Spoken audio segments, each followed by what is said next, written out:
Hi, my name is PeeJ, and I made every single AE effect inside of DaVinci Resolve.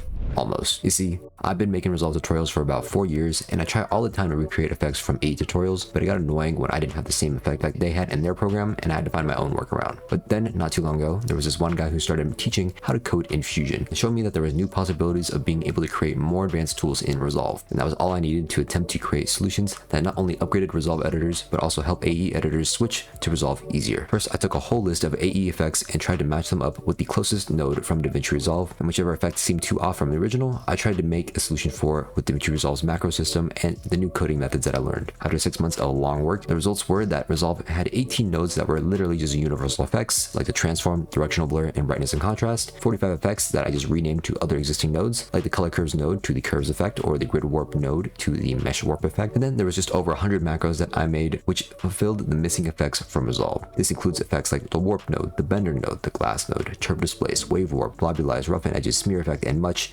more. But then there's also the ones that I couldn't do. About 40 of them, like a proper 4-corner gradient, or the hair effect, or the mercury effect, and basically everything in the simulate category. But if you want to see the results yourself, there's a link to the sheet down below in the description that not only shows you the list of effects, the ones that I made, and the closest Resolve solutions, but it also shows you a link to the closest tutorial I found going over how to achieve that effect for free, and another category linking a place to get the closest existing free macro for that effect. So definitely take a look at that, as well as picking up one of the effects I'm releasing for free, which is the turbulent displace macro in the Google Drive link. Now, where are all the effects that I made? You can buy them for a one-time fee on my website at peejent.com under the AFX PACK. No subscriptions whatsoever. If you're still skeptical about buying the pack, or if you want to see if it's worth it, please go check out my AFX showcase going over all the macros that I made in the pack to see how they work. Otherwise, I hope you enjoyed, and I hope it didn't waste your time.